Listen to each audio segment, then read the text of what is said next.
Hello, dear friends. How are you? Hope all of you are fine. Dear friends, try to go above the sky because sky is not the limit. जी हाँ, नमस्कार। मैं हूँ सुशील शुक्ला और आप देख रहे हैं मुझे इस प्लेटफॉर्म पे जिसका नाम है इंग्लिश इज इजी विद सुशील। आप जानते हैं ये एक ऐसा प्लेटफॉर्म है जहाँ पर आप अंग्रेजी आसान भाषा में सीखते हैं। आप जानते हैं कि आज का ये सेशन इस सिंथेसिस की सीरीज का लास्ट सेशन होने जा रहा है, क्योंकि आज के इस सेशन में हम सीखेंगे कि हम कैसे दो या दो से अधिक सिंपल सेंटेंसेस को मिला करके एक कॉम्प्लेक्स सेंटेंस बनाते हैं। और आप जानते हैं कि ये 5वां वीडियो लेक्चर है और इस 5वें वीडियो लेक्चर में हम सिंथेसिस से बनने वाले जितने भी सवाल हैं उन सब के जो भी संभावनाएं हैं उनको हम खारिज कर देंगे, ध्वस्त कर देंगे। अर्थात अब सिंथेसिस से बनने वाले किसी भी सवाल का जवाब अगर हमने इन 5 वीडियो लेक्चर्स को देखा है तो हम सक्षम होंगे, हम उन सारे सवालों का जवाब दे पाएंगे। डियर फ्रेंड्स, शुरू करते हैं। यहाँ पे है कि टू कंबाइन टू और more simple sentences into one complex sentence. तो एक कॉम्प्लेक्स सेंटेंस में कैसे दो या दो से अधिक सिंपल सेंटेंसेस को मिला करके एक कॉम्प्लेक्स सेंटेंस बनाया जाता है, आज के इस सेशन में, आज के इस सेगमेंट में हम देखेंगे। इसके पहले वाले सेगमेंट्स में आपने कैसे दो या दो से अधिक सिंपल सेंटेंसेस को मिला करके एक सिंपल सेंटेंस बनाया जाता है। उसके बाद आपने देखा था कैसे दो या दो से अधिक सिंपल सेंटेंसेस को मिला करके एक कंपाउंड सेंटेंस बनाया जाता है। और आज ये सिंथेसिस की जो सीरीज है उसका ये लास्ट वीडियो लेक्चर, जिसमें हमें ये सीखना है कि हम कैसे दो या दो से अधिक सिंपल सेंटेंसेस को मिला करके एक कॉम्प्लेक्स सेंटेंस बनाते हैं। डियर फ्रेंड्स, सबसे पहले तो आपको ये जानना बहुत आवश्यक हो जाता है कि कॉम्प्लेक्स क्या है। और आप में से बहुत सारे ऐसे लोग हैं जो ये जानते होंगे कि कॉम्प्लेक्स सेंटेंस क्या है।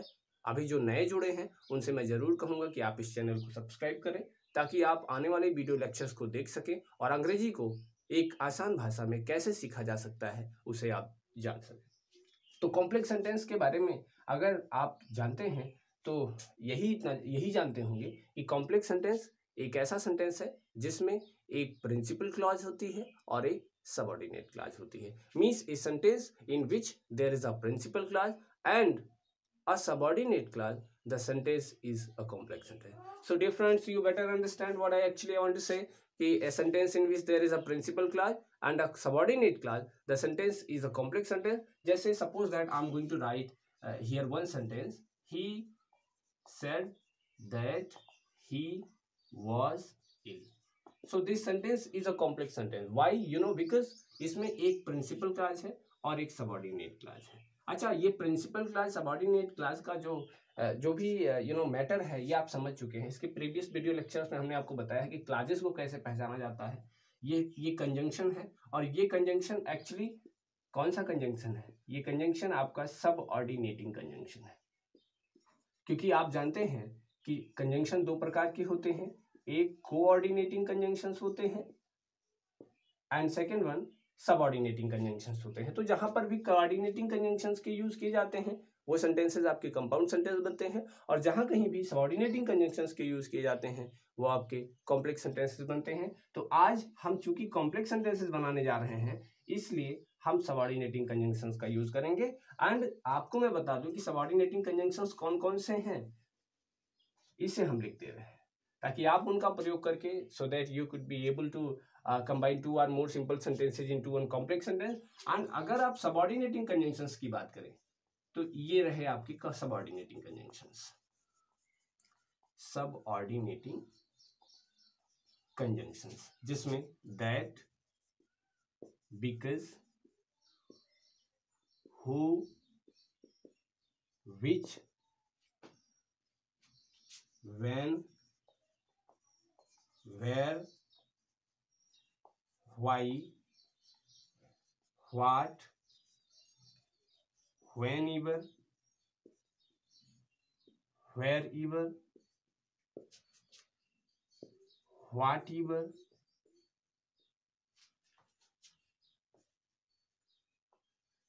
whichever, after, before, till, until, since, if, दो, although, as soon as, no sooner did than,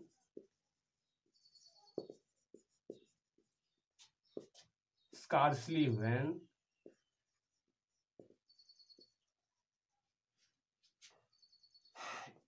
इन सब का प्रयोग किया जाता है. These are the subordinating conjunctions, and these subordinating conjunctions, wherever they are used, they make actually complex sentences. You better understand. इनका प्रयोग जहां कहीं भी होता है ये आपके लिए एक कॉम्प्लेक्स सेंटेंस बनाते हैं. सो जब भी आप कभी दो या दो से अधिक सिंपल सेंटेंसेस को कॉम्प्लेक्स बनाने को आपको दिया जाए तो आप इन कंजंक्शंस का यूज कर सकते हैं. So you can use this conjunctions whenever you have been given two or more simple sentences to combine those two sentences into one complex. And suppose that you have been given to combine two or more simple sentences into one compound sentence, so you are going to use their coordinating conjunction, not subordinating conjunction. You better understand, because coordinating conjunctions make always compound sentences, and subordinating conjunctions make always complex sentences. Understand? So I think you better understand. So first of all, I would like to tell you the meaning of these subordinating conjunctions. ये आप जानते हैं that का use, that की, because आप जानते हैं because का मतलब होता है क्योंकि. एक और जान ले since. since का मीन्स होता है चूंकि या क्योंकि, चूंकि इसे कहते हैं. तो because और since, और उधर कंपाउंड में for और as. for और as का मतलब क्योंकि होता है, और यहाँ पर because और since का मतलब क्योंकि होता है. एक आते हैं who पर. who क्या है? who का मतलब वैसे होता तो कौन है, बट जब ये कंजंक्शनल यूज में आता है तो इसका मतलब होता है जो. ये देखिए हमने यहाँ पे लिख दे रहे हैं, who का अर्थ होता है जो. यहाँ पे ऐसे अब सपोज दैट कि जैसे आपको दिया गया है कि आई सा ए मैन, आई सा ए मैन, यहाँ पे हमने दूसरा सेंटेंस लिखा ही वॉज ब्लाइंड. अब आप देख सकते हैं ये दोनों मिला करके आपको सपोज दैट कि you have to combine these two simple sentences into one complex sentence. तो मैंने एक आदमी देखा वह अंधा था, तो आप ऐसे कह सकते हैं कि मैंने एक आदमी देखा जो अंधा था. तो हु का प्रयोग आप कर सकते हैं यहाँ पर, लेकिन याद रहे कि हु का प्रयोग व्यक्ति के लिए किया जाता है, जो के अर्थ में व्यक्ति के लिए किया जाता है. आपको मैं बता दूं कि हु का जो प्रयोग है यहाँ पे ऐसे लिख देते हैं. हु का प्रयोग किसके लिए किया जाता है? व्यक्ति के लिए, व्यक्ति के लिए. ये ठीक. अच्छा, हु का प्रयोग कर दिया. आप यहाँ पे सपोज दैट लिखा है कि आई सा a man he was blind, तो आप ऐसे लिख सकते हैं कि आई सा अ मैन, और आगे आप लिख सकते हैं हु. अब जब आपने हु लिख दिया तो ही लिखने की कोई आवश्यकता नहीं, हु और वाज ब्लाइंड. अब आप ध्यान से देखें ये कॉम्प्लेक्स सेंटेंस बन चुका है. ये कैसे कंजंक्शन है? ये सबऑर्डिनेटिंग कंजंक्शन है. ये पहले से प्रिंसिपल क्लॉज है, और ये अब क्या कौन सी क्लास बन गई? ये सबऑर्डिनेट क्लास बन गई. तो प्रिंसिपल क्लास और सबऑर्डिनेट क्लास मिलकर के एक कॉम्प्लेक्स सेंटेंस बन चुका है. आप जान सकते हैं ये हु आपका कंजंक्शन है, और कंजंक्शनल यूज जब होता है तो इसका मतलब होता है जो. और ये भी याद रखिएगा कि ये व्यक्ति के लिए होता है. आते हैं विच पर, हु और उसके बाद ये विच. इसका मतलब भी होता है जो. ये भी जो और ये भी जो. किसके लिए? वस्तु के लिए आता है, वस्तु के लिए. अब सपोज दैट कि आई हैव ए पेन, मैंने लिखा I have a pen, and दूसरा सेंटेंस मैंने लिखा कि the pen is blue. I have a pen and the second one sentence क्या है कि द पेन इज ब्लू. तो आप ये कह सकते हैं कि I have a pen which is blue. तो मेरे पास एक पेन है जो ब्लू है, नीली है, राइट? अंडरस्टैंड. तो जो के लिए, जो वस्तु के लिए आप यूज करेंगे तो आप इसका प्रयोग करेंगे, विच का प्रयोग करेंगे. व्यक्ति के लिए जो आप यूज करेंगे तो आप हु का प्रयोग करेंगे. You understand? अब आप समझ सकते हैं. नेक्स्ट आपका आता है यहाँ पे व्हेन. व्हेन का तात्पर्य होता है, व्हेन का अर्थ होता है जब. वैसे होता तो कब है, लेकिन ये कंजंक्शनल यूज है. This is the conjunctional use. वो क्वेश्चन वर्ड के रूप में जब आता है तब इसका मतलब होता है कब, लेकिन जब इसका कंजंक्शनल यूज होता है तो इसका अर्थ होता है जब. और ये कब किसके लिए होता है? समय के लिए, समय के लिए. अब ऐसे आप सेंटेंसेस यूज कर सकते हैं कि I don't know when he would come. मैं जानता नहीं कि वो कब आएगा। आई don't know the time, okay, मैं टाइम नहीं जानता, right. I don't know when this corona virus will and, मुझे नहीं मालूम जब ये कोरोना वायरस एंड होगा। तो यू बेटर अंडरस्टैंड, तो समय को दिखाने के लिए, टाइम को शो करने के लिए आप किसका प्रयोग करते हैं? आप व्हेन का प्रयोग करते हैं। व्यक्ति को दिखाने के लिए हु का प्रयोग करते हैं, वस्तु को दिखाने के लिए विच का प्रयोग करते हैं, और समय को दिखाने के लिए व्हेन का प्रयोग करते हैं। अब आते हैं, आप यहाँ पे लिखा हो वेयर, ये देखिए वेयर, वेयर का अर्थ यहाँ पे आप निकालेंगे जहां, ना कि कहाँ। कहाँ नहीं होगा बल्कि जहां होगा, जब कंजंक्शनल यूज होगा। और ये हो गया वेयर, ये किसके लिए आता है? स्थान के लिए, स्थान के लिए। अब सपोज दैट कि मैं कहूँ कि I don't know where Gandhi ji was born, मुझे नहीं मालूम कि जहाँ गांधी जी का जन्म हुआ था। I don't know where Gandhi ji was born. I don't know where the Taj Mahal is situated, मुझे नहीं मालूम कि ताजमहल जहाँ स्थित है। तो ये ऐसे आप वेयर का प्रयोग करते हैं, और वेयर का प्रयोग किसके लिए करते हैं? स्थान को दिखाने के लिए। नेक्स्ट आते हैं, नेक्स्ट यहाँ पे लिखा है वाई। वाई का अर्थ होता है किस कारण या किस लिए, किस लिए, वाई। और ये किसके लिए आता है? कारण प्रकट करने के लिए, कारण प्रकट करने के लिए। मैं ये लिखूं कि do you know why those two brothers are fighting, क्या तुम बता सकते हो कि किस लिए वो दोनों भाई लड़ रहे हैं? क्या तुम बता सकते हो कि वह क्यों आया है? Can you tell me why he has come, why he has come. But you remember, but आप सबको ये याद रखना चाहिए कि जब आप इनका कंजंक्शनल यूज कर रहे हैं, when you are going to use them as a conjunction, जब कंजंक्शन के रूप में वाई, वाट, वेयर, व्हेन आदि का यूज करते हैं, तो इनके तुरंत बाद आपको सब्जेक्ट का यूज करना चाहिए। ये हमेशा याद रखें। कभी कभी प्रतियोगी परीक्षाओं में भी ऐसे सवाल किए जाते हैं, और कभी कभी एकेडमिक एग्जामिनेशंस में भी ऐसे सवाल किए जाते हैं कि ऐसे सवाल आते हैं। जैसे मैं आपको एक सवाल दिखाता हूँ कैसे सवाल आते हैं। एक सवाल, ये एकेडमिक एग्जामिनेशन का एक सवाल है। He asked me why was I crying। ये देखिए, this is a wrong sentence, ये रॉन्ग है। आपको राइट करना है, इसे राइट कर सकते हैं आप। देखिए यहाँ पे क्या लिखा, वाई, ये कंजंक्शनल यूज हुआ है। भाई ये प्रिंसिपल क्लास है, ये सबऑर्डिनेट क्लास है। तो ये प्रिंसिपल और सबऑर्डिनेट क्लास को जोड़ रहा है, तो जोड़ने वाला क्या होता है? ये कंजंक्शन है। और जब वाई का यानी कंजंक्शन यूज हो रहा है, वाई का कंजंक्शन यूज हो रहा है, तो इसके बाद क्या आना चाहिए? क्या आप इसको रख सकते हैं? नो, आप इसको रखेंगे फिर इसको रखेंगे, क्योंकि आप जानते हैं कि जो कंजंक्शंस होते हैं, कंजंक्शन के तुरंत बाद सब्जेक्ट का यूज किया जाता है। फिर जो सेंटेंस है उसका यानी क्लास का स्ट्रक्चर क्या हो जाता है? Subject verb object. तो आप आई इधर लाएंगे, वाज इधर जाएगा। तो कहने का मतलब, जब आप कंजंक्शन का यूज कर रहे हैं, और खासकर वाट, व्हेन, वेयर, वाई आदि के बाद अब जब आप यूज कर रहे हैं, तो you have to use there the subject. आपको वहां पे सब्जेक्ट का यूज करना है, ना कि वर्ब का यूज करना है। तो इस बात को आप जरूर याद रखिएगा, क्योंकि कई प्रतियोगी परीक्षाओं और कई एकेडमिक एग्जामिनेशंस में भी ये क्वेश्चन पूछा गया है। तो कंजंक्शन के बाद आप किसका प्रयोग करेंगे, ये आप कमेंट बॉक्स में भी लिख सकते हैं, आपको किसका प्रयोग करना है। तो ये फिर हम आपको मिटाते हैं। नेक्स्ट आप आते हैं, let me erase this one, next one. तो नेक्स्ट है आपका यहाँ पे वाट। वाट आ गया। वाट का तात्पर्य होता है जो, ये तथ्य प्रकट करता है, तथ्य प्रकट करता है। मैं अक्सर आपसे एक सेंटेंस बोलता हूं ना कि I suppose you understand, and मैं कभी कभी ये बोलता हूं कि do you know what I want to say, you understand what I want to say. आप समझ सकते हैं जो मैं कहना चाहता हूं। तो व्हाट आई वांट टू से अब ऐसे हो जाए कि व्हाट डू यू वांट, तुम क्या चाहते हो, ये तो अलग है। व्हाट के बाद डू का प्रयोग हो रहा है। लेकिन अब मैं ऐसे कहूं कि I know what you want, I know what you want, मैं जानता हूं जो तुम चाहते हो। तो व्हाट यू वांट, तो व्हाट यहाँ पर कंजंक्शनल यूज में आया है, but what do you want, तो वहां पर व्हाट क्वेश्चन वर्ड के रूप में यूज में आया है। तो दोनों का डिफरेंस आपको जरूर आना चाहिए।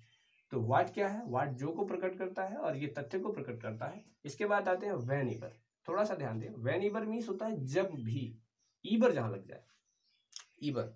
व्हेन का अर्थ तो आप जानते हैं जब होता है, लेकिन व्हेनेवर के मतलब क्या होता है? व्हेनेवर मीन्स जब भी।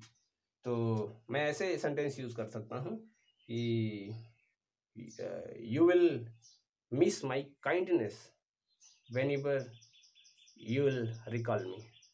आप जब भी मुझे रिकॉल करेंगे, याद करेंगे, मेरी काइंडनेस याद करेंगे, तो वेनिवर मीन्स जब भी, वेरीवर मीन्स जहां भी, wherever you go don't forget your parents. आप चाहे जहां जाएं, डोंट फॉरगेट योर पेरेंट्स, अपने माता पिता को ना भूलें। तो वेरीवर मीन्स जहां भी, वेनिवर मीन्स जब भी, एंड व्हाटएवर, व्हाटएवर मीन्स जो भी, give him whatever he wants, उसे दे दो जो कुछ भी वो चाहता है, whatever he wants, whatever he wants. तो व्हाटएवर ही वांट्स मीन्स वो जो भी चाहता है, तो व्हाटएवर मीन्स जो भी। नेक्स्ट आते हैं विचएवर, विचएवर मीन्स जो भी, वस्तु को दिखाने के लिए whichever, allow him whichever he wants to take, उसे अलाउ कर दो जो भी वो लेना चाहता है, अंडरस्टैंड। आगे आते हैं आफ्टर, बाद होता है, बिफोर पहले होता है, टिल मीन्स होता है तक, ये तक, अनटिल मीन्स जब तक कि ना, सिंस मीन्स चूंकि, इफ मीन्स यदि, दो का मतलब होता है यद्यपि की, दो का मतलब यद्यपि की, आल्दो मीन्स इसका अर्थ भी यद्यपि की या हालांकि, दोनों का मतलब यद्यपि की या हालांकि। एज सुन एज मीन्स जैसे ही, नो सूनर डिड देन, ये यहाँ पे थोड़ा सा ऐसा होता है, यहाँ पे और सारी चीजें आती हैं। स्कार्सली व्हेन, मुश्किल से ही, ये आदि, इतने हमारे सबऑर्डिनेटिंग कंजंक्शंस हैं, and these will help us making 2 or more simple sentences into 1 simple sentence. तो आप शायद थोड़ा सा आत्मविश्वास आपके अंदर आया होगा कि कैसे हम 2 या 2 से अधिक सिंपल सेंटेंसेस को मिलाकर के एक सिंपल सेंटेंस बनाएं। और हालांकि अगर नहीं आया है तो आपको लाना होगा, क्योंकि आप जानते हैं, हो सकता है डर लग रहा हो कि कैसे ये सब समझ में आएगा, कैसे हम 2 या 2 से अधिक सिंपल सेंटेंसेस को मिला करके सिंपल बनाएंगे। But remember my dear friends, आप जरूर याद रखें कि ये सच है कि नदी में कूदने वाले डूबते हैं। आपको डर लग रहा होगा कि ये एक नदी है, ये एक गहरी नदी है, और इसमें कूदने पर हो सकता है कि हमारे श्रम की हानि हो, मानसिक रूप से हम परेशान हो, पढ़ना अच्छा नहीं लगता। तो ये बात याद रखें कि हालांकि ये सच है कि नदी में कूदने वाले डूबते हैं, पर बिना कूदे वो तैरना सीख नहीं पाते। तो तैरना तो सीखना है, मुझे भी, आपको भी। तो अगर आपको तैरना सीखना है तो आपको नदी में कूदना होगा, फैसला आपके हाथ में। सो आप जानते हैं कि इट इज़ ट्रू कि नदी में कूदने वाले डूब जाते हैं, पर बिना कूदे वो तैरना सीख नहीं पाते। तो आशा करता हूँ कि आप नदी में कूदने से नहीं डरेंगे। नदी में कूदने का तात्पर्य ये नहीं है कि आप नदी में कूदने जा रहे हैं, बट इसका मतलब है कि आप समर में आ रहे हैं, लड़ाई में आ रहे हैं। ये बात सच है, याद रखना आप। तो आगे बढ़ते हैं, और आगे बढ़ने से पहले बस वही जान लें कि हम भी दरिया हैं, हमें अपना हुनर मालूम है। आपके लिए मैं बोल रहा हूँ ताकि आप अगर अभी तक ये लग रहा हो कि नहीं हम नहीं, अरे तुम नहीं तो फिर कौन, तो याद रखना कि हम भी दरिया हैं, हमें अपना हुनर मालूम है, चल पड़ेंगे हम जिधर से रास्ता बन जाएगा। हम भी दरिया हैं, हमें अपना हुनर मालूम है, चल पड़ेंगे हम जिधर से रास्ता बन जाएगा। तो आप घबराएं नहीं, आपको रास्ता बनाना है। You have to pave the way, you have to make the way, and others follow करेंगे, दे विल फॉलो यू। तो आप फॉलोअर मत बनिए, you make the way, you pave the way, आप रास्ता बनाइए, others will follow you. Do hope you understand, आप समझ रहे हैं। तो these are the subordinating conjunctions, and they will help you making 2 or more simple sentences into one complex sentence। तो आप बहुत कुछ चीजें इसमें सीखे होंगे, एंड ये आपका सिंथेसिस का लास्ट वीडियो लेक्चर है। हम 2-4 सेंटेंसेस आपको बना करके दिखाते हैं। जैसे अभी मैंने एक सेंटेंस लिखा कि this is certain he will crack the examination.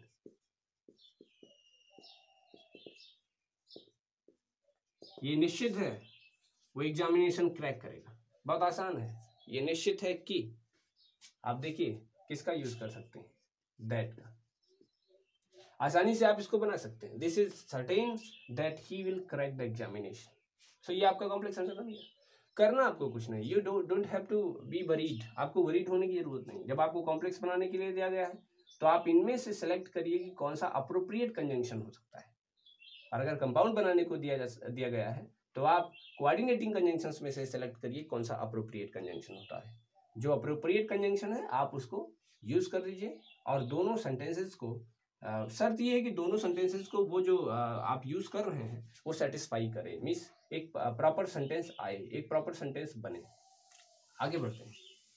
He was seriously ill, वो बहुत बुरी तरह से इल था। He did not give up hope, उसने होप गिव अप नहीं की। गिव अप मीन्स होता है त्यागना या छोड़ना, अबंडन करना। उसने आशा नहीं छोड़ी। वो बहुत बुरी तरह से बीमार था, उसने आशा नहीं छोड़ी। ये आप क्या करेंगे, यहाँ पे है क्या कुछ ऐसा जिसका आप यूज करके इसको कॉम्प्लेक्स बना सकते हैं? जी हाँ है, बिल्कुल। ये दो, यद्यपि या हालांकि या आल्दो, आप इनमें से यूज करिए। हालांकि वो बहुत सीरियसली इल था, उसने आशा नहीं छोड़ी। आप समझ सकते हैं, आप कर भी सकते हैं। तो यहाँ पे हम यूज कर रहे हैं आल्दो। यहाँ पे हमने किया Aldous he was seriously ill, यहीं पे हमने कॉमा किया। अब he did not give up hope, आप समझ सकते हैं। ये हो गया। नेक्स्ट पे आते हैं, एक और एग्जांपल लेते हैं। और याद रखना this is the last video lecture of synthesis. इसके बाद हम कल आपको फिर एक नए टॉपिक के साथ मिलेंगे और एक अच्छे टॉपिक के साथ मिलेंगे जो आपके लिए बहुत हेल्पफुल यूजफुल होगा। तो फिर एक और लेते हैं और एक और लेते हैं। मान लीजिए सपोज दैट कि यहाँ पर हम ये वेयर का यूज करते हैं। Do you no,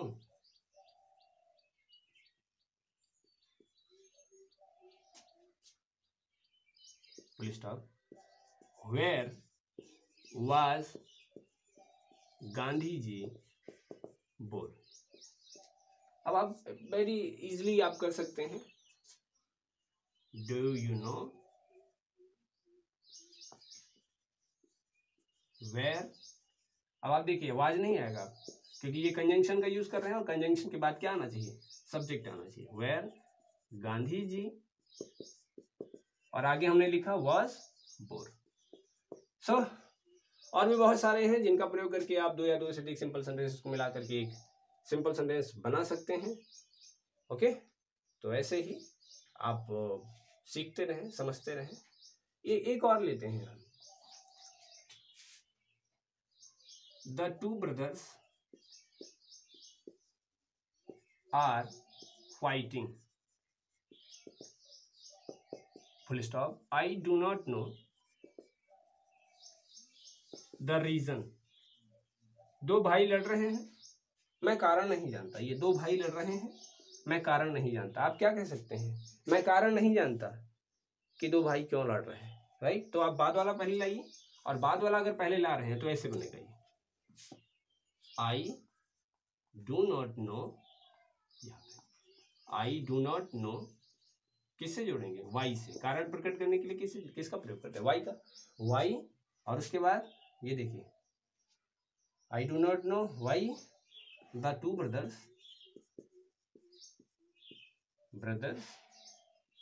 are fighting. ये आपका सेंटेंस आया। एंड नेक्स्ट आते हैं, एक और देते हैं हम आपको, इसको कमेंट बॉक्स में आपको इसका जवाब देना है।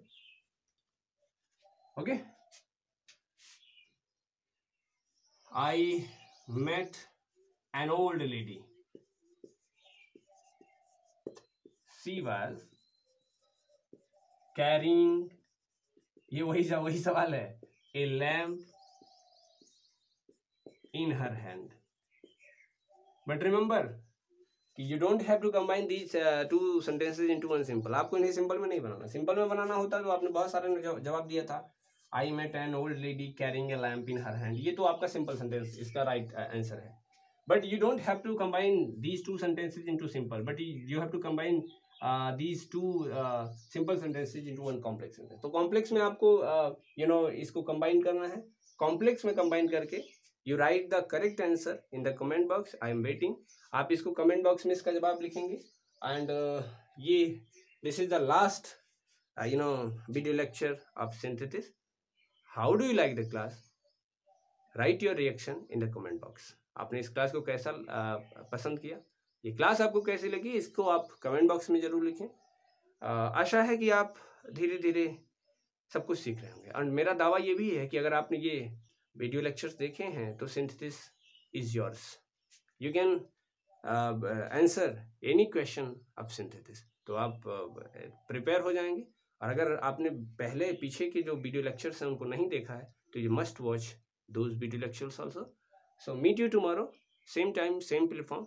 But before winding up the class मैं एक बार फिर से कहूँगा, you just like the class and subscribe the channel and hit the bell icon so that you may get more and more videos and more notifications and make your English better, richer and smarter. I'm with you and you don't have to worry because you know English is easy with Sushil.